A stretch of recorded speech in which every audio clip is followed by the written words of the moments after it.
Thank you for tuning in to the Practical Preservation Podcast. Please take a moment to visit our website, practicalpreservationservices.com, for additional information and tips to help you restore your historical home. If you've not done so, please subscribe to us on iTunes, Stitcher, or SoundCloud, and also like us on Facebook.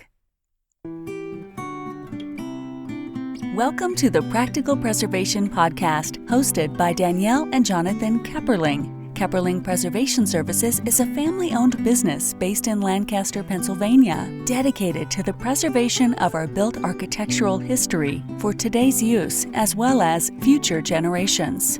Our weekly podcast provides you with expert advice specific to the unique needs of renovating a historic home, educating by sharing our From the Trenches preservation knowledge and our guests' expertise, balancing modern needs while maintaining the historical significance, character, and beauty of your period home.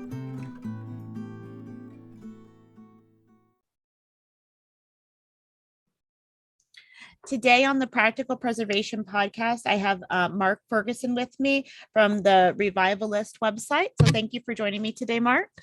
Thank you so much for inviting me. I'm really thrilled to be with you. Thank you. So tell me about your background. Yeah, well, I grew up in Roanoke, Virginia, which is a small city on the edge of Appalachia. I grew up in a neighborhood that I think defies a lot of expectations about the region. Let's just start with the fact that it was urban, right? People tend to associate Appalachia with rural. My Appalachian experience was decidedly urban. It was a mixed race neighborhood. It was blue collar to low income. I think that it wasn't necessarily the picture that a lot of people have of the region. Right. So that's where I was raised. I, was very fortunate in that a lot of teachers saw potential in me. A lot of people pushed me along the way. I was able to go to college and I was able to build a career. Was there like manufacturing? Is that what made it urban? What makes Roanoke urban specifically? Yeah. Was there manufacturing? Is that why there was an urban center there? Yeah, I was the train actually. Okay. Was what was the impetus for Roanoke's existence. As a city, it was actually formed fairly late. It was in the late 1800s. Okay. And then it grew really, really fast. So fast they started calling it Magic City. Within a decade, maybe, it was one of the biggest cities in Virginia. It went from non-existence to being one of the biggest cities. But then by the 80s and definitely by the 90s, it saw a huge economic downturn. The railroad pulled out. Other big employers like banks pulled out. We have this gorgeous Tudor hotel in our downtown that shuttered. It was a rough period for the city. And that was when I was coming of age. And I knew that if I wanted to build a career, sadly, at that point, I had to leave. Yeah. But luckily, we've seen a revival around healthcare and our economy is doing much, much better. And the city has become a tourism hub for outdoorsy folks. But that was a rough period for Roanoke. Well, thank you for sharing that. I've driven through Virginia and I've gone to Williamsburg a couple of times, but I've not spent a lot of time in Virginia.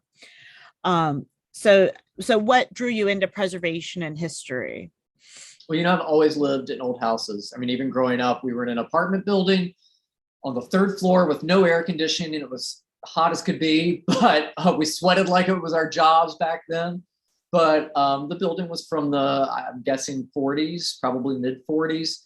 And then, I lived in Boston for a long time, and you almost have to try to not live in a historic home in Boston.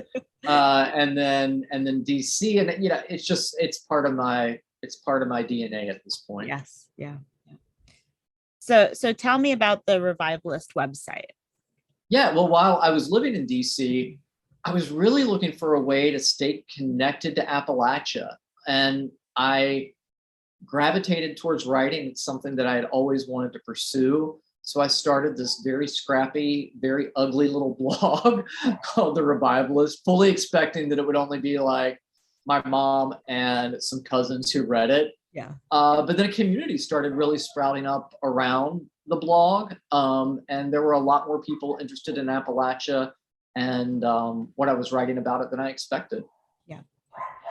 So, and when I was on the site preparing for preparing for our conversation, I was noticing that it's not just structures, it's like culture. Is that how you would describe it?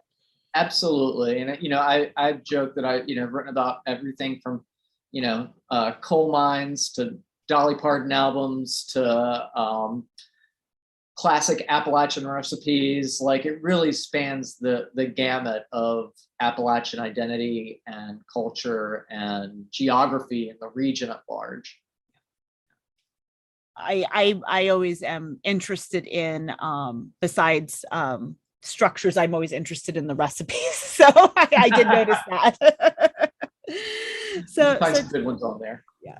So tell me about your farmhouse project.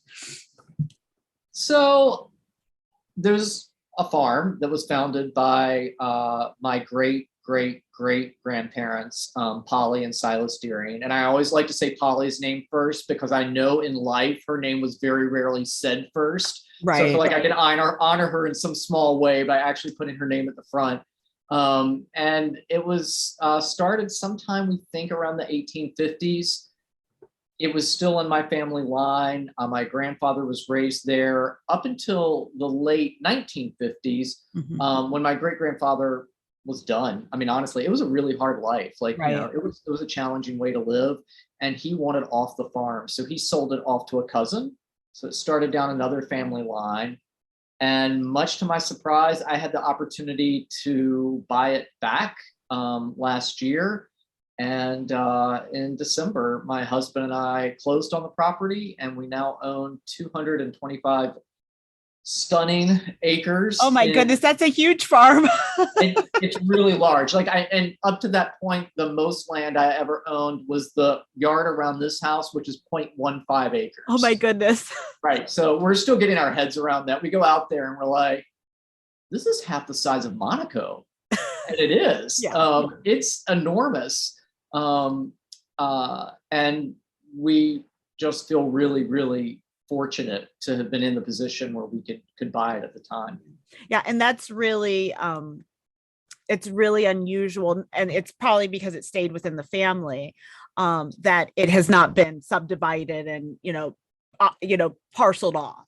That's exactly right. Yeah. It's, it was inherited, down that family line that had purchased it.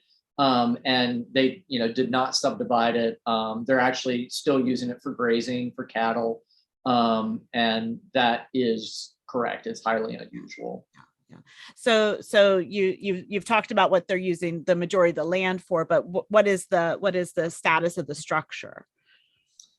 Well, there are a few structures. You've got outbuildings, various outbuildings, right. A silo with a tree growing through it, which we're going to do something cool with eventually. And then you have the main farmhouse, which started out as a 1 or 2 room structure.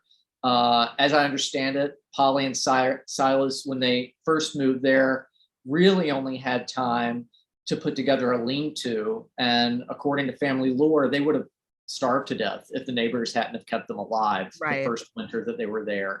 After winter passed, they built this original core structure. A 2-story addition was later added, and we have photos of that from the late 1800s, but it's since been torn down. It apparently really was in bad shape. So by the 1980s, it was gone. So it was back to the smaller structure, and that's what's there now. It's in pretty bad shape cosmetically, but it's sound. It needs, a little bit of foundation work. The roof will need to be replaced, but it's holding right now. The inside, we think that area teens over the course of decades have broken into it, vandalized it. If you go on the Revivalist, you'll see a post that shares interior photos, and there's a lot of interesting graffiti that's on the walls, but all of that can be fixed. Right. Yeah. That's all cosmetic. Well, and structurally, that's probably the most important, because that would be your most expensive proposition. Yeah, exactly. The fact that it's structured, it has log walls. They're, this thick. The outside has siding to protect the logs. The inside had plaster, which was, of course, a sign of wealth. If you could afford to put plaster over your log walls. We plan on removing that plaster. So I'm sure my great-great-great-grandparents will spin on their graves like, what is wrong with this boy? Taking Right. plaster off the walls. Why does he want to expose those logs? Exactly. Those ugly logs that we spent so much money covering up. Right. So that's one of the two structures that I would say are really significant. Mhm. The other is basically a servant shack and was originally a slave shack. Right. That has since collapsed. It is just a little roof laying on the ground. The wood is rotted away. We have some photos of it. And we know that at points as many as 7 people were living in this tiny one-room shack directly adjacent to a much larger, much nicer house. Yeah. Are you going to are you wanting to reconstruct that, or are you wanting to what do you have a plan for that?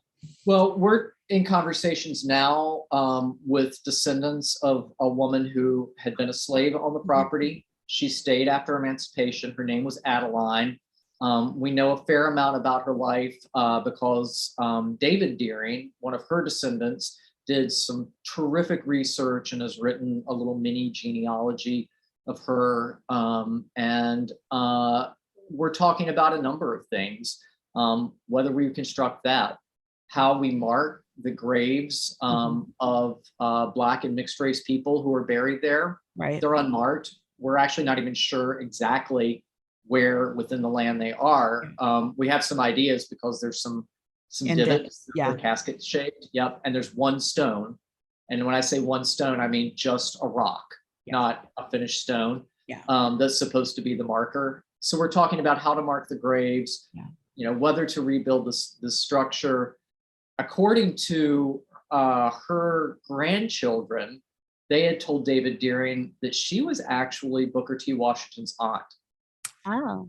So we're starting to have conversations about, is there a possibility of doing DNA testing to confirm this really, really important relationship? That would be.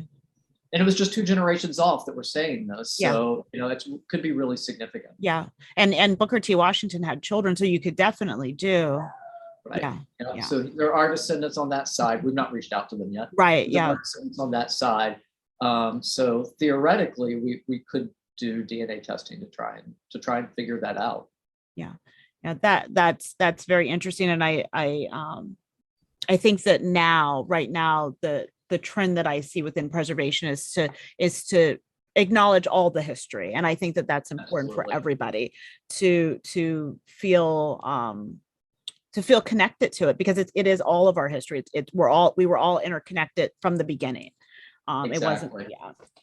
And I think, to not just this farm, but any place, to love it is to accept the complications. Right. And to recognize, no, I did not create those. Sure. None of us who are alive did, but we all inherited them. And recognizing the full history, recognizing that this farm wouldn't have really existed without slave labor, without people being held in captivity and forced to work, I think is essential if we really want to talk about and honor what is there. Yeah, I really do agree with that. And that's on a much smaller scale. I remember there was all kinds of outrage. And I've got to use that term, and I don't really believe it was real outrage when Michelle Obama made the comment that slaves built the White House, which is true. But, people were like, well, it says in the records that they fed them extra. I'm like, so they were still enslaved people. Exactly. So exactly. I commend you for tackling that hard part of history, but we need to hold that mirror up to ourselves. So I commend you for that. And I'm heartened. I think as we're talking about preservation, I think that it's impossible to talk about just the structures without the historic context. And I see more and more institutions and individuals having this moment of reckoning with a past that, again, we didn't create, but we all inherited. And that's, white people, Black people. And I, see Harvard actually is doing a lot of really amazing work right now to recognize how the university benefited from slavery. Right. And they're being very public about that, which I think is commendable. I agree with you. I'm the part-time executive director for the countywide preservation advocacy group. And I get to go into like lots of houses that I wouldn't usually get to go in for whatever reason. And I went into a house in Eastern Lancaster County that when I walked into the back room with the walk-in fireplace, and then they took me upstairs, which were like steep, that, not to code at all, but almost like a ladder, but they were stairs. And I was in the sleeping area that had never been touched. I'm like, I've never seen an intact, at one time were slave quarters in Lancaster County. And I was blown away. I was like so excited that they hadn't touched it, and it's probably just because they don't even realize what they have, because people don't associate slavery with the northern states, but it was here. Right. Of course. Yeah. I mean, exactly. And I think that it is a bit of an aha moment for a lot of people who live in the Northeast, that not only, were slaves present there, but there was a lot of profit that came from slavery. Even as far north as Boston, and the fashion that it is. And even after slavery was being abolished, they were still benefiting from the cotton and the textiles and. Yeah, and interestingly, in the house I'm sitting in, like I can go over the stair to the basement stairs right over there. Under my basement stairs, there's a toilet. Yeah. And that toilet was for the help. Right. Because they had to go to the bathroom in the basement because, white people did not want them using their restroom. Right. So it, there's really, you can't have a structure of any age and not start to reckon with that on some level. Right. Yeah, definitely. So tell me about the two other historic properties that you have restored. Yeah, well, one of them is the house that I'm in right now. So 1927 Foursquare in Old Southwest, which is one neighborhood off of downtown. So we're in Roanoke's urban core. And it was a fantastic home. I think, the home of probably an upper middle class family originally. Like a lot of cities, 1960s, 70s, and 80s, people of means left. Right.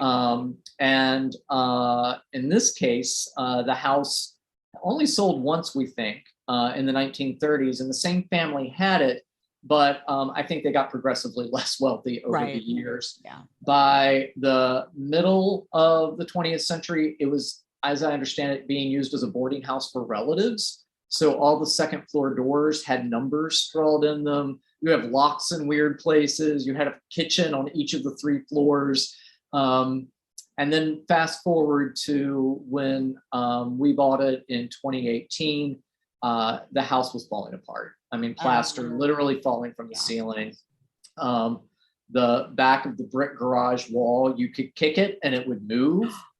Yep, that's not good. We're going to call it out front at this angle. Original knob and tube wiring. The floors have never been refinished. I mean, basically everything needed to be touched. So we spent about 1.5 years and did a full restoration of it. And we're really happy with it. We really love the way that it turned out. Yeah. My house is from a similar time period, and I love it. And I've been reading about urban renewal in Lancaster, and they were doing surveys in like the 50s about like the housing stock, and there wasn't a lot being built, and that was pretty typical everywhere between the Depression and World War II, just because all the resources. And but like only 1/3 of the houses in Lancaster City in the 50s had running water, and I'm like, my house would have been so fancy. By that measure alone, somebody was high on the hog, weren't they? Right. So it's amazing to me but if you think about it, like all the building stock that was from earlier would have needed to be retrofitted. And so, it just wasn't, it wasn't something people were investing money into. And that's amazing to me, especially because most of my family is from the West Coast, and, they all had running water and plumbing because they were building the houses with it.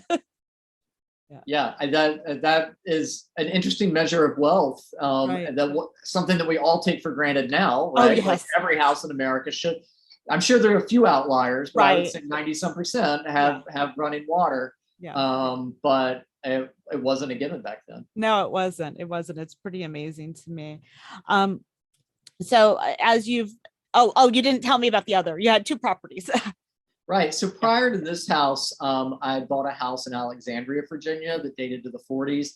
It was a townhouse in the Del Rey neighborhood, which is, one neighborhood off of Old Town, the really old part.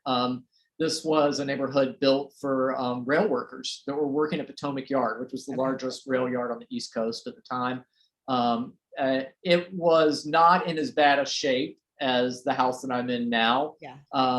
But it hadn't been refreshed since the 80s. So basically everything that didn't run away got painted. And we, refinished the floors and redid our basement. And that was my toe in the water, really. Yes. But we did it all with an eye for restoration. And, we really wanted to honor what the house had been.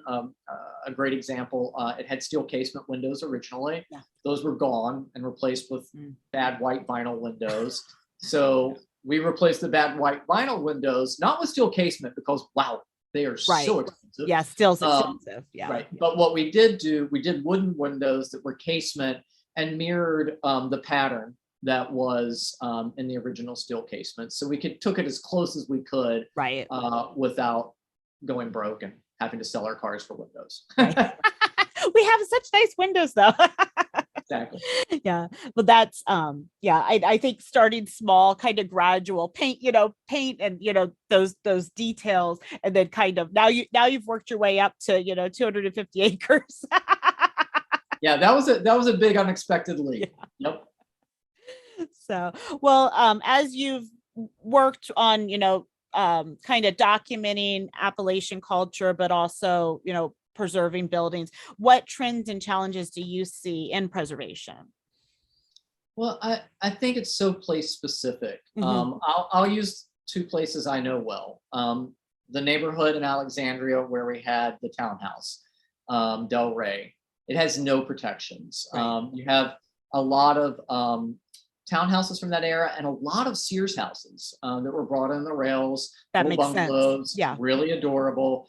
And people have built warts on the back of them. I mean, they'll build these like horrid 2- and 3-story structures that were designed with no eye for continuity or respecting the original building. You can just look at it and see that it's a design build shop that knows nothing about architecture coming in and doing this. Right. And in that community, you need some preservation standards because they just don't exist. Right. By contrast, in Old Southwest, the neighborhood I'm in now, it has very tight preservation standards that I think personally are actually inhibiting the health of the neighborhood, the economic health of the neighborhood, and keeping some structures dilapidated. I know at least one developer tried to buy a building. He was told that each unit within the building for an apartments had to be a certain square footage, and he needed economically to do smaller square footage than was allowed. So it can go either way. Yeah. In the end, he walked away from that building. It is still sitting around the corner, just needing somebody to do something with it. Right. Yeah. So I think that and those standards made sense when they were put in place in the 1980s. A 800 square foot apartment meant something that was going to be rough and that wasn't going to actually like benefit the neighborhood. In Roanoke, you have beautiful 800 square foot lofts now that are really, really nice spaces. Right. And the guidelines haven't evolved to match the changes in the reality of the community. Yeah. And I think that there is a move to smaller living spaces. Exactly. I don't necessarily understand it myself just because I can't imagine living in that small of a space, but I've seen in Lancaster a real trend towards efficiency apartments and higher end efficiency apartments. And though, I agree. In 30, 40 years ago, you wouldn't have thought that efficiencies would be high end. Yeah, you wouldn't have. I mean, as sitting in this house that's 3,500 square feet and thinking about the fact that it takes me 40 minutes to vacuum it. Right. So some days a smaller Right. place sounds Yeah. very attractive. And having lived in DC and Boston, that was just the economic reality. Yeah. Like, Oh, it's so you expensive. really have to be Yeah. truly wealthy Yeah. to afford anything approaching this size. Right. Yeah. Yeah. Very true. Yeah, I think those are good observations. Thank you for sharing those. Was there anything that you wanted to share before we wrap up, that you thought of while we were talking? No, I mean, this is Okay. terrific. I love what you guys are doing. I encourage folks to go check out The Revivalist. It's at therevivalist.info if they'd like to see more about the farm and watch its progress. We have some good content there already, and we'll continue to add to it as this adventure unfolds. Okay, very good. Well, and I'll make sure that we have the link to your site on our webpage. So if somebody's listening and didn't have a chance to write it down, they can go find it and just click right through. Perfect. Thank you. Okay. Well, thank you so much. I enjoyed our conversation. I really appreciated it. Thank you. Thank you. Thanks for listening to the Practical Preservation Podcast. The resources discussed during this episode are on our website at practicalpreservationservices.com/podcast. If you received value from this episode and know someone else that will get value from it as well, please share it with them. Join us next week for another episode of the Practical Preservation Podcast. For more information on restoring your historic home, visit practicalpreservationservices.com.